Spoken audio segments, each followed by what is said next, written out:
Have you guys ever had a dream where you woke up in a white room and you had a magical paintbrush and could paint anything your heart desired? No? You haven't? Well, maybe it's time to actually get that dream.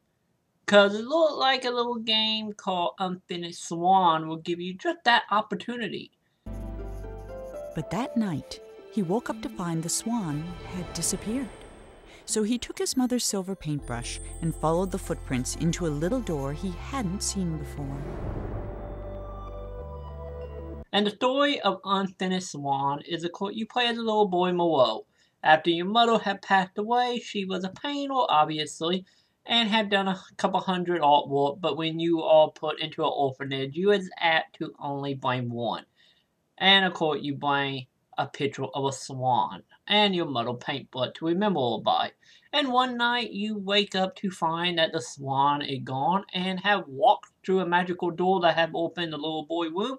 And of course, as a little kid, you do what any kid would, chase after it.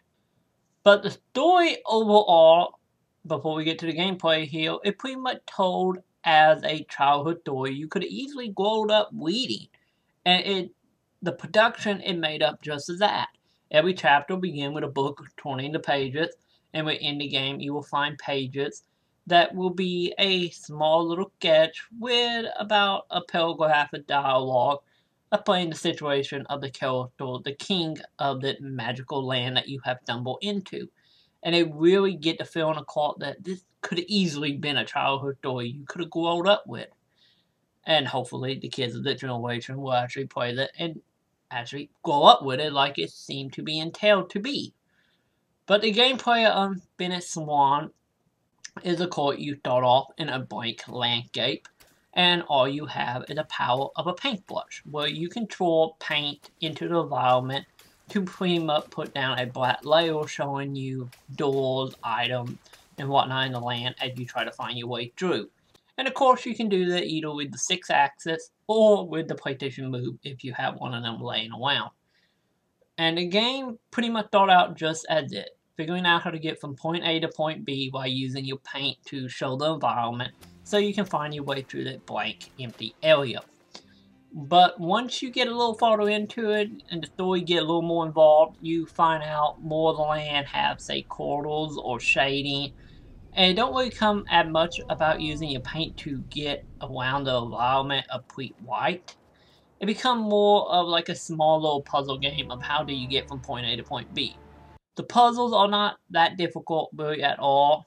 There's no real challenge here. It's more about just enjoying the experience that the game gives you. But the game do have some interesting twists here and there. Of course, you have the blank mechanic, and then when you get into some of the later part, you will of course have to hit switches to move bridges and levels and doors so you can get to where you need to. And of course, later on, you will get the power to control water. Instead of the water working like normal liquid would, you will find the vines have grown up over the cities in certain areas, and wherever you put down the water, the vines will fall. And you in return use up making them for ladders or bridges and so on to help you get from point A to point B. And also in the environment outside of the documentation that you can find to quiz on the story. The vines were slowly burying the king and his city. No matter what he tried, the king couldn't stop them. So he decided to create something that could. There's of course some balloons. The balloons are scattered everywhere, and pretty much the collectibles of this game. And you use the balloon to buy items in the option menu, which are pretty much like cheats. Might it be level select or items that you don't have normally, pop in the game like a sniper rifle and so on. But the game overall is roughly around 1.5 to 2 hours long, and not that difficult. And it does have some interesting mechanics later on. Might it be from doing the controlling vine to the blank with a blank environment, or in some of the level where you in pitch black and having to use item to make light, and then later on using the whole making building blocks out of your paint and making 3D object you can use to go between dimensions. And it has some interesting ideas here. None of them are that difficult, but some of them are very intriguing. But the game is extremely unique and extremely emotional and will warm your heart at the end of the day. And you got the $15 tutorial down, I can't help but recommend it. Or you have your eye on it.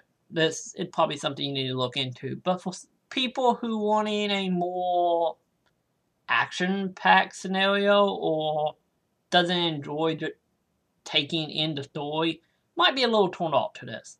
But overall, and not really much to say outside of what I just said. So I give Unfinished Swan a 3 out of 5.